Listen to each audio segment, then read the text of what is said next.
as new media takes on old powers, we are as determined as ever to hold powerful and abusive organizations to account. and cyber disobedience exposes powerful governments, Free expression has its limits.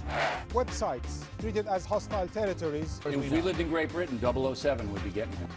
leakers as terrorists, A dead man can't leak stuff. and hackers as insurgents, we ask, who will win the information wars? This is Empire.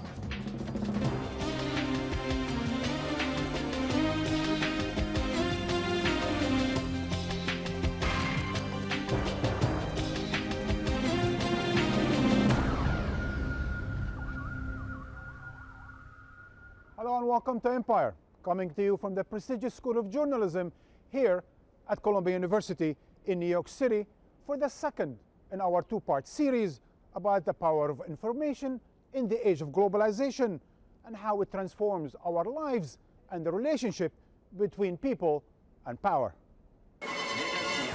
Once upon a time, the world got its news from just a few sources. This is London. But those once all-powerful voices are now competing with an ever-multiplying cacophony. From Moscow. There are hundreds of news channels around the world. Any citizen with a cell phone or a laptop can be a reporter of sort. Have a good evening, go out and register to vote. What we're talking about now is a kind of explosion around data that is transforming the very idea of news. We stand for a single internet where all of humanity has equal access to knowledge and ideas. But that makes it impossible for governments or corporations to control their most powerful currency, information. Even in the bastion of free speech, the USA, the conflict continues between a government determined to keep its secrets and whistleblowers even more determined to disclose them. 30 years ago, as the Vietnam War raged, the New York Times published the Pentagon Papers and brought the wrath of the US government down on Daniel Ellsberg, the young military analyst who leaked them. They took a number of criminal actions against me, including an attempt to incapacitate me totally. Those were their words explicitly, to incapacitate Daniel Ellsberg totally, which could have meant anywhere from killing me to perhaps just putting me in the hospital for some time. Soon after, the president was forced to resign after stunning revelations by two Washington Post reporters, aided by a whistleblower known only as Deep Throat. Nothing's riding on this except the First Amendment of the Constitution, freedom of the press, and maybe the future of the country. Today, whistleblowers go global instantly. WikiLeaks is shaking the world, posting shocking videos. Light them all up. Come on, fire! Hundreds of thousands of classified documents about the Iraq and Afghanistan wars, and a treasure trove of reports and diplomatic cables that embarrassed leaders from Kenya to Argentina. Julian Assange founded WikiLeaks. Media has a right and an obligation to the public to get out information that the public needs to know. But many in the US disagree. If we lived in Great Britain, 007 would be getting him. He needs to be prosecuted to the fullest extent of the law, and if that becomes a problem, we need to change the law. Julian Assange is engaged in terrorism. I would argue that it's closer to being a high-tech terrorist than the Pentagon Papers. We have over 2,000 sites now across the world. They're going to have to take down all 2,000 if they want to stop the release of this material. The American government is investigating whether it can charge Assange with espionage. Meanwhile, Private Bradley Manning, the 22-year-old suspected of being behind the largest leak of state secrets in history, has been in maximum security custody since last July. Today, a cell phone image of a dying girl galvanized protesters in repressive Iran and worldwide.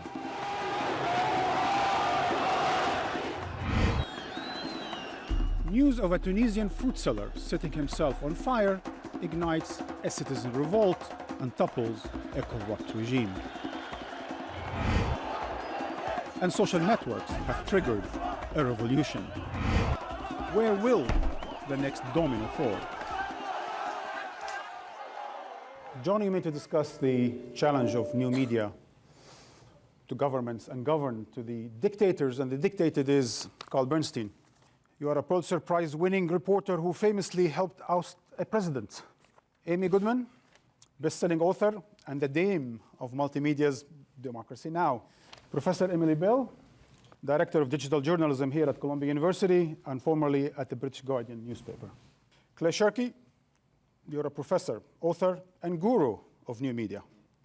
And last but not least, Yevgeny Morozov, cyber skeptic and author of The Net Delusion, The Dark Side of Internet Freedom. Ladies, gents, welcome to Empire. Carl, let me start with you. What's the difference between these WikiLeaks phenomena and those in the 60s and the 70s, from the Watergates, Pentagon Papers, and so on?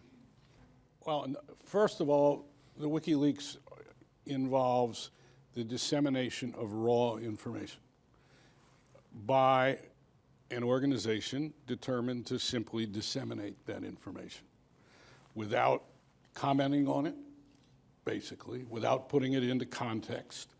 Yes, we have these fabulous new tools and much greater speed that we have to be much more careful about context and sometimes slowing down to get it right. That an intricate part of the political process, particularly that of free nations and becoming free, has been information going back to the American Revolution, to broadsides, put up on trees. That's how information spread. So all I'm suggesting is that this is somewhat a continuum. And I would choose to look at WikiLeaks in that continuum rather than an isolated phenomenon. In fact, WikiLeaks wouldn't have had the exposure it had without the New York Times, the Guardian, Der Spiegel, and so on and so forth. So actually, traditional media is still key. Yeah, I think it played a very significant role in amplifying the WikiLeaks story. I might argue that it hasn't necessarily been that helpful in describing context, because certainly in the latter stages of the story, it became very much about Julian Assange and his personal hygiene and the state of his socks, and much less about the actual material that was in the cables and those stories that were being reported but moved on from, not by the new media actually, but by the old media really very quickly. And I think what we have is a partnership between the old and the new. And I think we have more truth and, if you like, a kind of a clearer and more sort of disseminated version of that than we have before. I don't disagree with what you're saying. I believe in the web. I believe in these instruments. What I'm also concerned about, though, is that we take the best of the standards of old media. And some of that is necessary to vet and shape information in the new formats as well.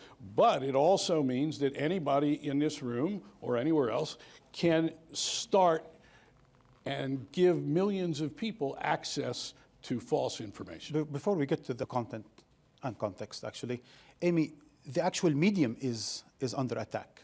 Such websites now are considered enemy territory, and the people who run them as terrorists. Is this a freedom of expression, or is this cybersecurity, or is this national security that we're talking about? I mean, it's very frightening to hear people like the Vice President of the United States talk about WikiLeaks as perhaps a terrorist organization. I mean, WikiLeaks has profoundly changed the way we get information.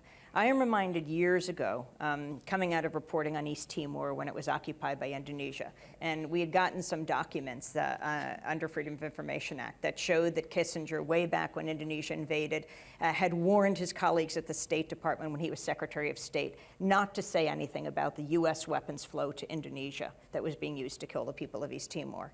And when my colleague Alan Nairn asked him the question, said, I am holding the documents right here. Kissinger said, it's because of people like you that we cannot conduct diplomacy the way we expect to conduct diplomacy. Okay, let's go forward 20. Let's go back, let's go forward now.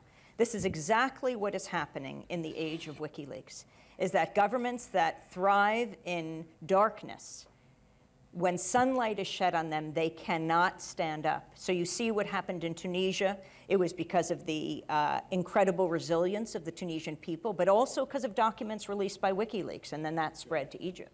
Clay, revolutionary then? Well, you know, if you use the word revolutionary, it's always subject to critiques on both sides. You know, we are all inspired by Egypt's revolution. Yeah, so no, now exactly. everything is a revolution. That is a genuine, Tunisia, Egypt, genuine revolutions, but you can always find evolutionary precursors to anything you want to call a revolution in technology. So it's a kind of a meaningless term in a lot of cases. I think it's worth talking in some specificity about what Julian actually did. And the first was to marshal the best technical work on maintaining the secrecy of the sources. So we could go to potential leakers and say, if you leak to me, no one will find out by listening in between. There are some hundreds of people in the world talented enough to do what Julian did, but he was the one who, with his team, sort of made this happen. The second innovation was not just distributed storage against technical attack, but distributed storage against legal attack. There is no one nation state whose laws or the reach of their police force can shut down WikiLeaks. So it is the first transnational organization, and we saw that play out when we tried extra-legal attempts to shut them down. The big innovation in WikiLeaks is not the technical innovation around secrecy of leakers, but the distribution of the site of the leaks so that you can't use any set of national rules to shut it down.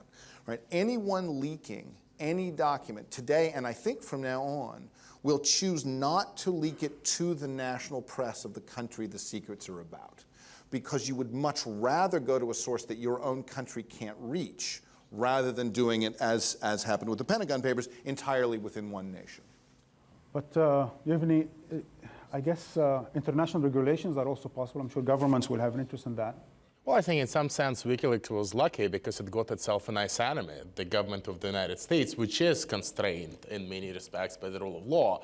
Had they pulled the same trick on the Kremlin, it would not be about the rule of law that we'd be talking about. We'd be talking about attempts to shut down WikiLeaks by physical force, and poisoning and what else, right? We know that their toolkit is much broader than just international law. So in that sense, I'm not sure how revolutionary that really is. And again, we have seen pressure. I think it was actually very successful. I still don't see WikiLeaks returning to Amazon or to PayPal or to Visa or to MasterCard, right? So in some sense, their work is still constrained by the fact that they cannot easily receive donations online. They cannot host themselves as easily with American service. So in some sense, I think the nation state did strike back. One thing that I think Julian has done is he's created enough of an advertisement for the structure of WikiLeaks that he's built the ecosystem in which WikiLeaks is now being competed with. So you look at Daniel Domscheit-Berg and OpenLeaks, the new service that essentially operates as a more white-labeled Dropbox. Or you look at the Palestine Papers, which was up on the screen a moment before. What I think Palestine That's Al Jazeera's Palestine paper. Right, of course, Al Jazeera's Palestine paper. I forgot I was paid per product placement. Al Jazeera and The Guardian's Palestine Papers says you can get transnational distribution of material without having to build a novel transnational organization.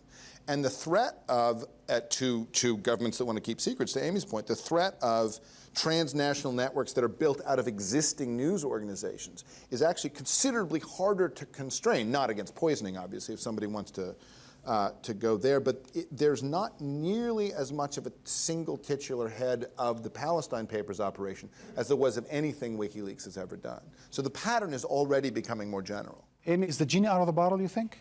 Oh, what has happened now is beyond extraordinary and beyond significant, and we see the effects when this information gets out. I mean, we are seeing a rolling revolution, rebellion in the Middle East, and I think there is a direct relationship. Now, I do think that people make revolutions, not technology, but technology facilitates it. When Egypt shut down the internet, still people worked out a way around it. Even when they couldn't communicate with each other digitally, there was their experience where they came out on the streets the old-fashioned way. But it sure puts it on steroids, and it transmits it in a way we have never seen before. And now national newspapers, like the New York Times, like the Washington Post, they are also challenged in an extremely important way because they have been the gatekeepers for so long, deciding whether information gets out. I mean, even the New York Times with the Pentagon Papers, it was more than a year that they held on to the papers that Dan Ellsberg got to them, to the point where he didn't even think they were going to release them. Now they've got to do it because it's going to come out anyway. The pressure of the new media, among others. And that's where I want to come back to you, Carl. Isn't the excitement about the new media, about WikiLeaks, because of the failures of you guys back in the traditional media? You stopped doing your job. You're too much in bed with power. You are embedded in war. You are embedded in politics. You hang out with each other in the same bars, same restaurants in Washington. That's why there's excitement about the new media. That's what Woodward and I said was the problem with most of the national press at the time of Watergate. I think that's always been true, and that's why I said that really most great journalism has always been exceptional. All I'm trying to say is that most great journalism has always been exceptional, not the norm. But I think maybe we're just playing with some words here, but I would look at WikiLeaks as evolutionary, not revolutionary. I think the point that you're making about the idea that it is supranational boundaries is the important one to make. We've had, for instance, before WikiLeaks, we had a similar Dropbox in structure to some extent at the National Security Archive. So it's not revolutionary, it's evolutionary. But it's access. Now it's popular access all over the world. Even if it's at somewhere, the National Security Archive, who has access to that? Well, that's one of the great things that the web does, is it lets everybody have access. All I'm trying to say is that I think that the failure of WikiLeaks to edit some of the information in its possession that might have endangered some people's lives was a failure. I think a traditional news organization perhaps would have done that. Do I think nonetheless that WikiLeaks shouldn't be out there putting the information? Look, national security, people with vested national security concerns have been yelling, traitor, you're giving away national security secrets, whether it's Henry Kissinger.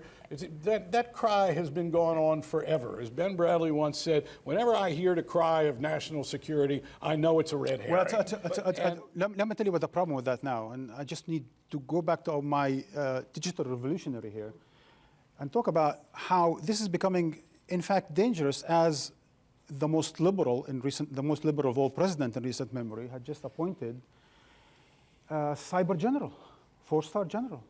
So the territory between freedom of expression and cybersecurity and national security now is quite great. The race that we're talking about between secrecy and pressure to disclose has definitely moved into a new territory. And as in fact you were talking about pan-national news organizations, I was thinking this morning about the role of something like Google, which is actually kind of almost at the point where it itself has transcended national borders.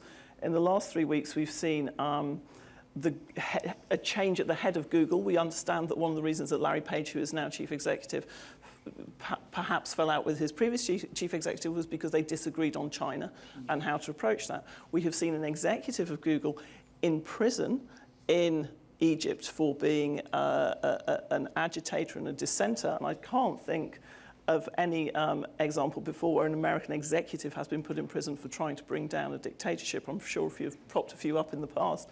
Although in that case, I don't think Google deserves the credit. I no, think and Google probably doesn't deserve the credit, but they also produced a workaround with Twitter through a piece of technology called Say Now, which allowed people to phone outside the internet ban and produce their work in. And I thought this is a very interesting moment because, as you say, all of these sort of tectonic plates are shifting at the same moment. And you suddenly see these kind of like really significant organizations thinking about what is our place and what is our branding and what's our attitude towards this openness and this world. And you're almost getting to a point where it's not just the press, it's not just government, it's not just the military.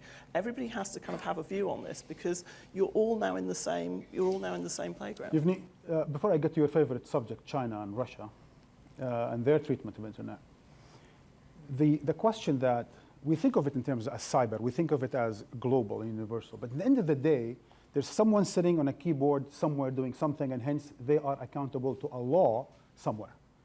So is there really that kind of a freedom that works in an abstract, or in the end of the day, everyone is going to be subjected to some sort of accountability of some kind? Well, again, if you look at what the Department of Justice is doing in terms of pursuing 5 of supporters of WikiLeaks, there are definitely still physical people using physical computers and physical locations, right? So there is evidence to go after them, and the United States government is pursuing its own vendetta, if you will, against WikiLeaks. So from that perspective, I mean, we're still tied very much to national borders and national laws. So I don't think that that has been abolished. On the question of WikiLeaks itself, I think it's very important not to focus too much on technology. Yes, they've built this wonderful capacity to submit documents, and you can do it anonymously. But again, the power to vet the documents and to actually redact the documents still does not reside with WikiLeaks. It resides with their partners. That's why they turn to The Guardian, The New York Times, and others. They don't have the capacity yet. They don't have the kind of analysts that Human Rights Watch has to analyze this data. And this is why I'm so uncertain about their future, because if they really want to be a powerful player, they'll need to stop being this very exciting gig shop, and they need to turn themselves into a boring NGO, right? And I'm not sure that that's something that Julian Assange wants to do at this point, right? So I think this is one area where I think we need to curb our own enthusiasm about WikiLeaks, because, again, they are as successful as their partners. So I think it's also worth saying that actually when you listen to the editors of the New York Times and the Guardian talking about this, and you read the very detailed accounts that they've rushed out books on, it's also clear to me that actually the kind of traditional media doesn't have the capacity for this either, that the physical capacity to process what's actually less than 10% of the release cables, and then actually to kind of carry on being across the story, as it were. I don't think any of the editors had even thought about what might happen in Tunisia when the cables came out. That, you know, it's stretched not just the capacity issues with WikiLeaks, I think it's highlighted capacity issues and appetite for long and detailed and difficult stories in the mainstream press as well. We'll be back with more discussion of how governments handle the information revolution with our guests after a short news break. But before that, a quick reminder of the leaked Palestine Papers to Al Jazeera. The Palestine Papers constitutes the largest leak of confidential information in the history of the Israeli-Palestinian negotiations. Al Jazeera has gained unrestricted access to more than 1,600 internal documents, dating from 1999 to 2010, that reveal the inner workings of the deeply flawed peace process.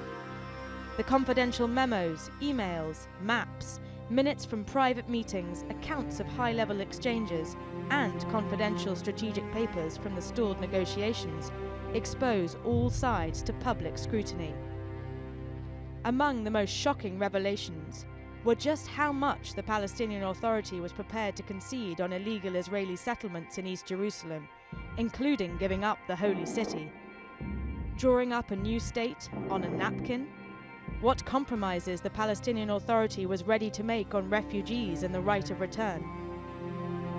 And just how little Israel was offering in return. The fallout to all this exposure has serious diplomatic and strategic implications. The Palestinian Authority was so compromised by the offers they made that the lead negotiator, Saeb Erekat, was forced to resign. Israel's true interest in a peaceful settlement was questioned as details of the offers it rejected became public, and America's role as an honest broker has been exposed as a sham.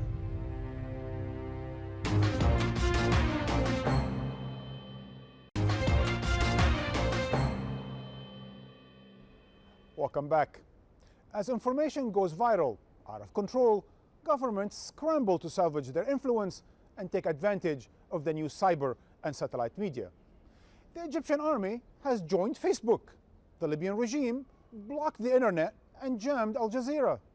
And the Syrians reopened Facebook and other websites, perhaps to spy on their citizens, as did Iran and other regimes. None, however, matched the control attempted by Beijing.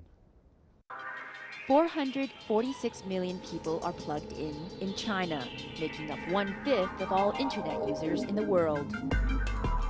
And most of them operate behind what is called the Great Firewall, likely the most complete system in the world to monitor and control information.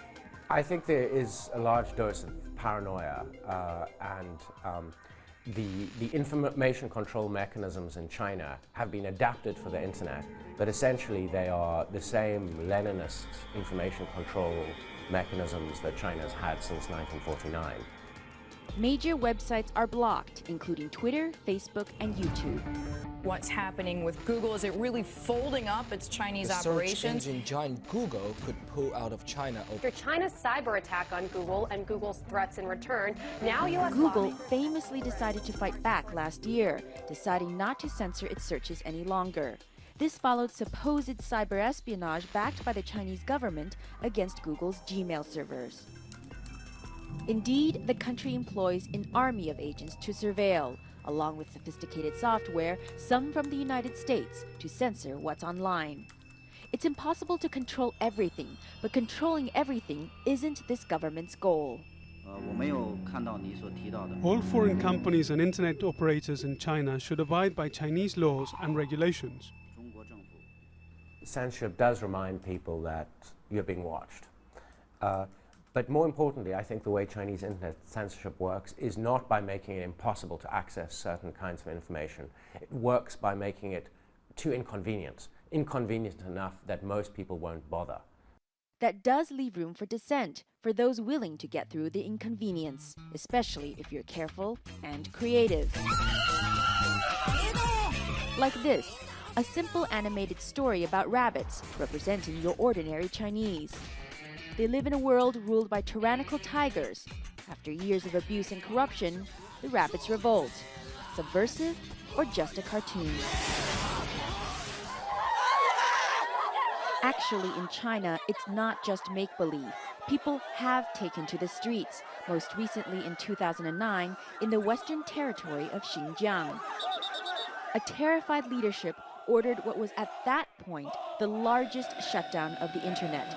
A region the size of Iran went dark for almost an entire year. They've got to find a better way than shutting down the internet. Shutting down the internet is very stupid. It's very stupid. You should be smarter than that. Smarter than banning the internet. There are those who say that in this global age, China will only be able to limit so much. Its economy marches forward, and access to information will be the best way to stay competitive internationally. And a limited internet would not reflect a modern power. I imagine that within the government, there are people with different opinions. Some officials thinking China should leave the internet alone. Others thinking, let's make that great firewall even greater. I believe there are a diversity of opinions. It's not just about banning. There's hope the younger generation of Communist Party members have a more open-minded attitude about the internet, and that when they eventually take on greater leadership roles, China's internet policy will reflect that. But that's many years to come. In the meantime, it looks like more of the same: control. The question for governments, and help me out here, Yevgeny, is that if you do shut down the internet, if you do handle technology as an instrument of an enemy, your economy goes down with it as well.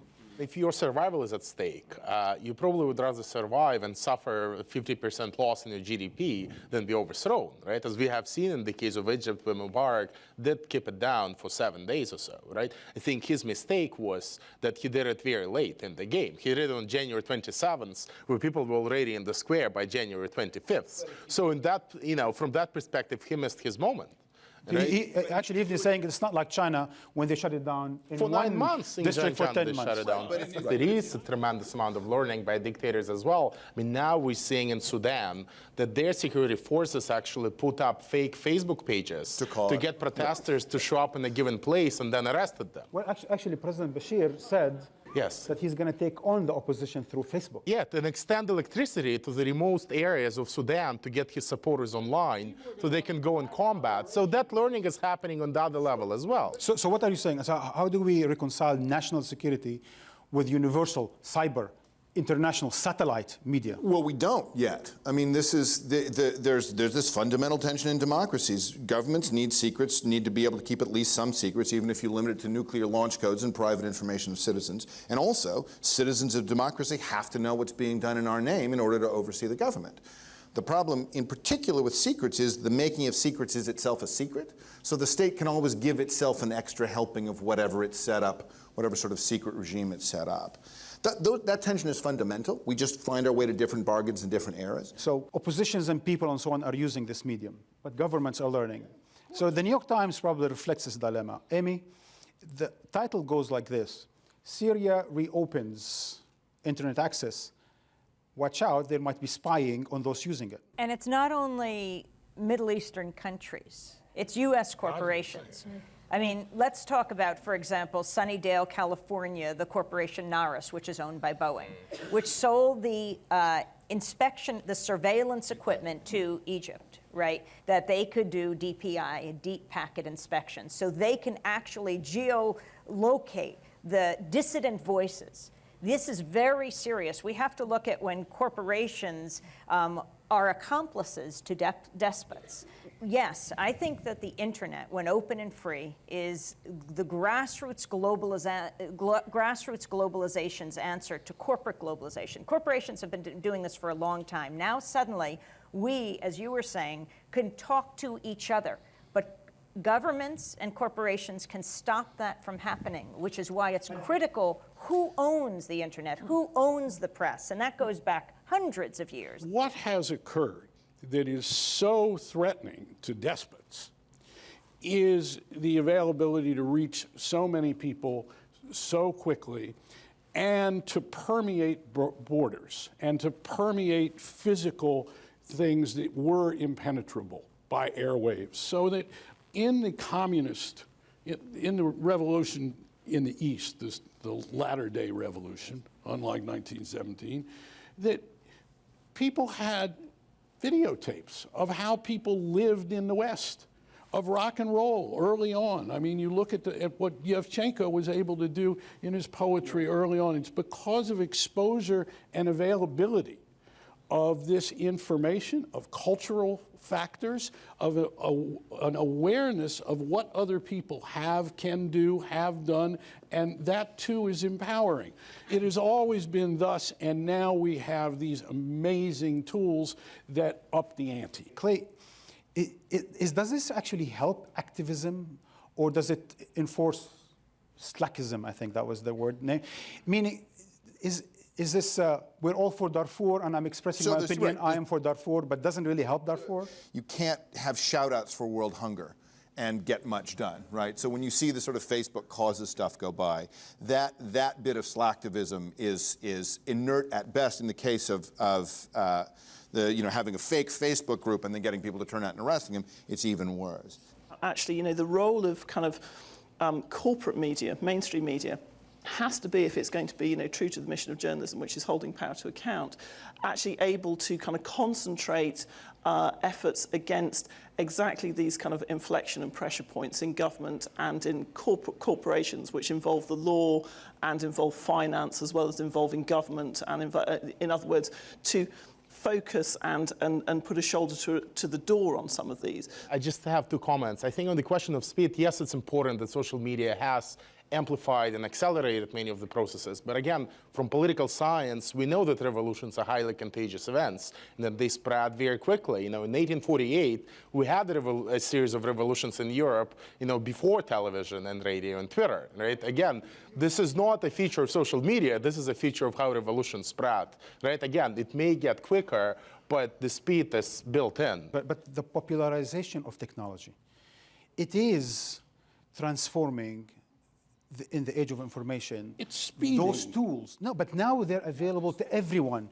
Information is no longer a privileged thing. That's true. Everyone has access all the time to all the information. That's true, but also remember, when I say this is evolutionary, this information spread much more rapidly and much more democratically when people could get telephone lines. But it's, I agree that it's speed, but it's not just speed because it's human movement as well. And I think what's actually kind of really changed is the visibility. Now that you can upload any multimedia content from anywhere and anyone can do it, what you can actually do is see this. And this is the reason that cities carry on growing in population when you think that actually it would be much easier to kind of move to much cheaper housing outside, because when people see activity, they want to be clustered around it, and particularly when you're in danger, to know and be able to see where other people are and what they are doing is a real motivator. And I think that that's something that's really has changed. So our whole culture has changed. Look, nobody uses snail mail for anything except, to save a little money on something. Maybe if they got a product they want to sell and stick in your mailbox.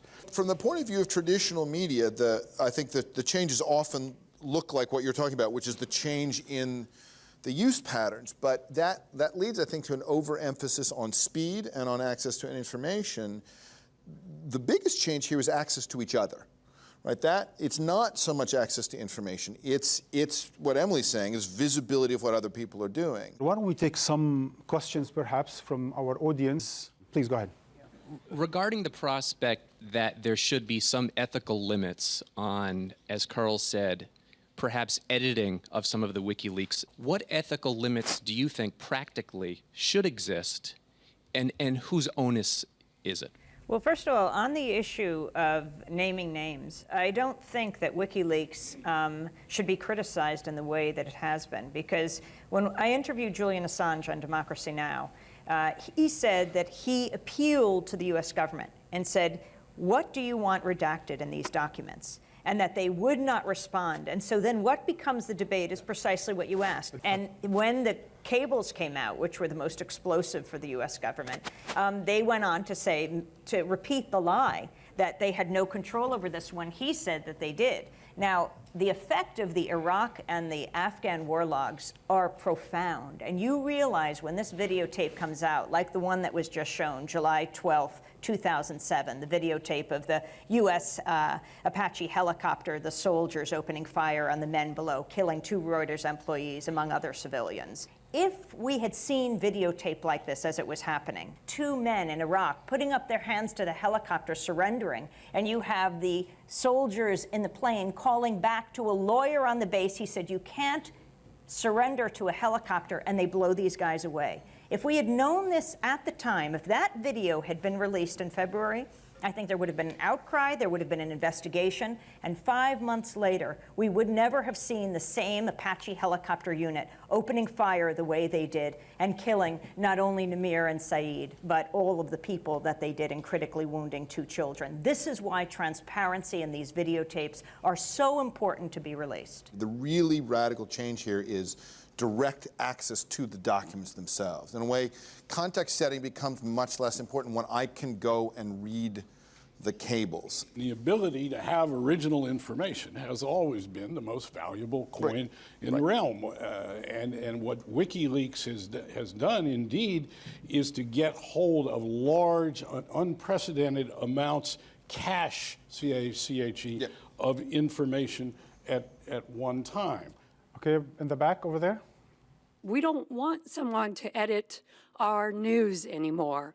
When you have young people out in the street and old people out in the street getting knocked over and killed by people, time is of the essence. We need this kind of information, and we can make something with it. Those 2 statements are incompatible, because if you don't want anybody to edit your news and time is of the essence, you can't pick. There's too much news. So there has to be a filter between you and the amount of information available in the world. What we need is a wider range of filters. But there's the fantasy that we will someday get unfiltered access to everything. Our poor brains simply can't deal with it. What we need is a wider range of filters than we used to have. Please and also, you're talking very much about information that fits your particular need and outlook. You're talking about a kind of filtration that you like. How much information is too much information? It's making the people numb. I'm numb. Are you numb? Reading so much of this. Who's going to sit down and read all these WikiLeaks? Too much information?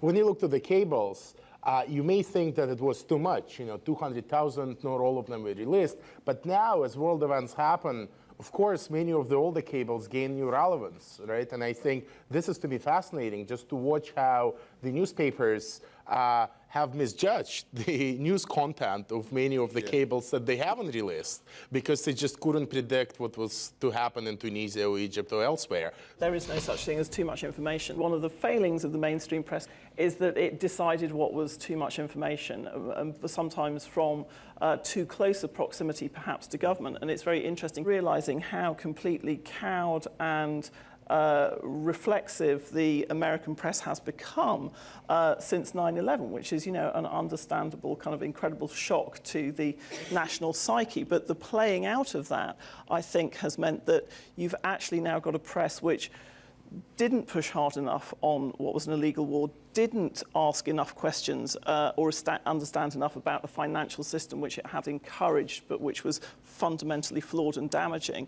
And people, particularly younger people, feel incredibly let down by these news brands. And I want to just add one more thing. I think when it comes to information in the United States, there is something as too much information, too much celebrity information. I think we are all numbed out by that. So I'm watching the Egyptian revolution rolling out. The News Zipper is saying, Eva Longoria talks about what it's like to start life again. Then it says Lindsay Lohan is deciding whether to take a plea deal and something about Oprah. That's the News Zipper. But what's happening on the screen, the most important 90% of the real estate on TV, is bringing you the critical information. And that just shows when people get real information, they are hungry for more. There is never enough. Cindy Lohan is important, Amy, honestly. It seems Could you to stand me up, please? During the Vietnam War, you had these vivid images, pictures of what was going on. This made television. And if there was anything the Pentagon and the people in the Nixon administration who later ended up in the Bush administration learned is we have to control the flow of information. So why did these leaks become important? Well, I want to go to the war in Iraq as a really good example of what that question. It seems to me that the essential difference between what happened in Vietnam and those images you're talking about and what happened in Iraq was not about imagery, but the response of the people of this country because there was a draft. It had to do with the culture itself. I don't think we would ever be in that war in Iraq in the first place if there were a draft in this country. Go ahead, Emily. I just want to say something sort of slightly in defence of our students and also the existing corporate media and of journalism, which is actually, I think what has been really instructive is where journalism should be and where it is moving and where individual journalists have already moved.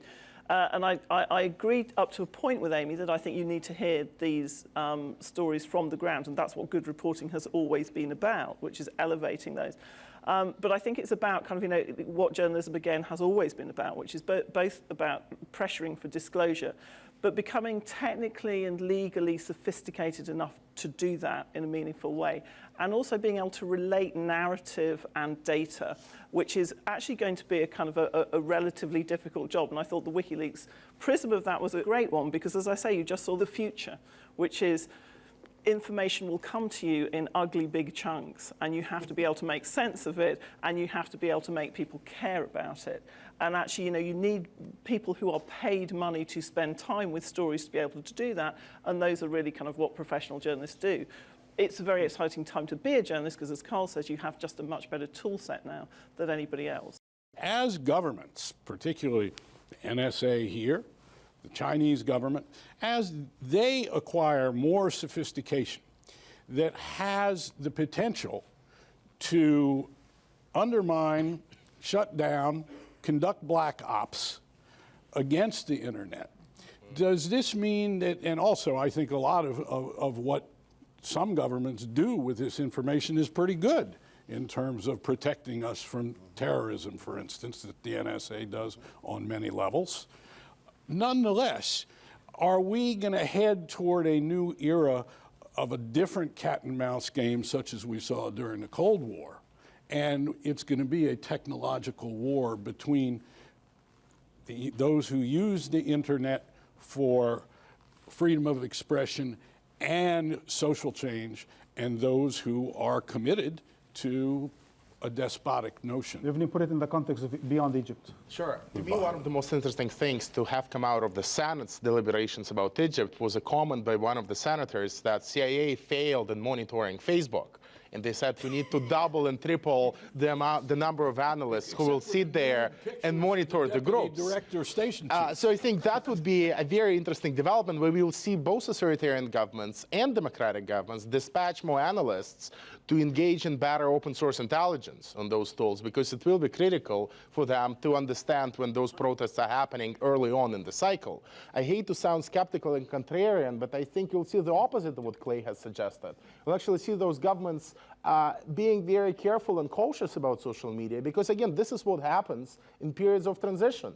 Those periods are extremely fragile, and it's very easy for the government to lose power. The last thing you want is to have thousands of people using those tools to mobilize against the government. Now in Tunisia, you see people attacking police stations and the police shooting back, right? And you probably wouldn't expect them to simply stop shooting because they're using Facebook to organize those attacks, right? So again, I think we have to be very careful in terms of seeing it through political science and not just what we know about social media. From political science, we know that all regimes are extremely cautious during transitionary periods. And I think that's what you'll see in Egypt, and that's what we'll see with Tunisia, probably with a moderate amount of censorship still staying and maybe even getting worse. Well, ladies and gentlemen, thank you for joining Empire. We're going to have to wrap it up.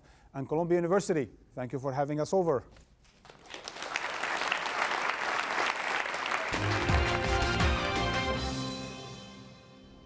So who's the mystery man standing behind Omar Slimane?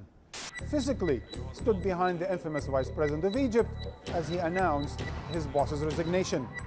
The mystery has gone viral on the web, where Facebook and Twitter pages were set up especially to uncover the identity of the man behind Slimane. One joked that he's the angel of death. So widespread the speculation that one predicted that the unseated Omar Slimane has changed his name to the one standing in front of the man standing behind Slimane. Finally, the mystery's man's son clarified on Facebook that his father is Lieutenant Hassan Sharif and asked for an apology. A special Facebook page was set up to receive the apology, and some spectacular 50,000 signed in no time. So what lessons are we to draw from this? Well, first, a picture can be worth more than 1,000 websites. Second, thousands of bloggers may not do justice to a single image. And third, if you're lucky enough to personally witness the downfall of a dictator, wink at the camera. Those days come once in a lifetime. And that's the way it goes. Write to me at empire@aljazeera.net or go to our website. Until next time.